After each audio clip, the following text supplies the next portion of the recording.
There is a respect you have that is not respect. It is because you are behind. There's a conversation you must pay attention to, because you can either be in that shoe or encounter those who are in that shoe. And David spake to the men that stood by him, saying, what shall be done to the man that kills this Philistine and taketh away this reproach from Israel? For who is this uncircumcised Philistine that he should defy who? The armies of the living God. Yes. And the people answered him after this manner, saying, so it shall be done to the man that killeth him. Yes. And Eliab, his eldest brother, heard when he spake unto them. And Eliab's anger was kindled against David, and said, why comest thou hither? And with whom hast thou left those few sheep in the wilderness? I know thy pride and the naughtiness of thy heart, for thou art come down that thou mightest see the battle. And David said, what have I now done? Is there not a cause? And he turned from him towards another, and spake after the same manner. And the people answered him, and saying, after the former manner. Yes. And when the words were heard which David spake, they rehearsed them before Saul. So hold on a minute. Let me tell you what happened. Eliab, Shammah, the remaining brothers, were in a rank and file. They have some leaders over them before it will get to the place of Saul. So they are in a system that they have been educated the way the rank and files work. But David, on the other hand, just a while back before this event, after God anointed him, the king began to show signs of mental illness. David did not enter the palace through the rank and file of men of war. He entered the palace on the basis of his gift. So, without going through the rank and files that people are queuing to enter, he has tasted what it means to walk in the corridors of power. It has affected the way he talks.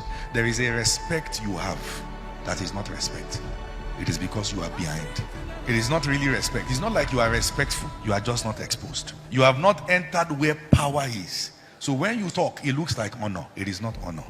It is smallness. David didn't have that. And because David didn't have that, when they look at him, what they could describe him as is proud. He said, you came to see the battle. He didn't come to see it. He came to end it. It will be with one sling, and the whole killings that should happen that day will no longer be necessary. There are people who will speak, and what they are saying, their lingua sounds like honor, but that's not your route. If you go in that thing they call honor, you will honor the problem too much, you can't solve it.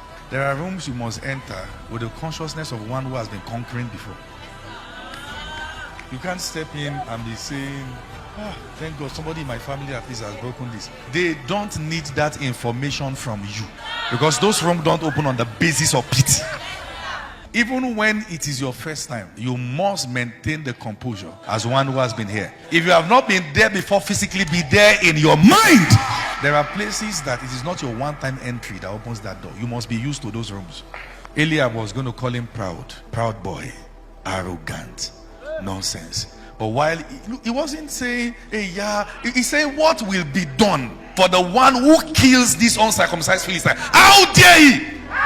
Saul could not say, call Eliab. He doesn't send him. Does he know him?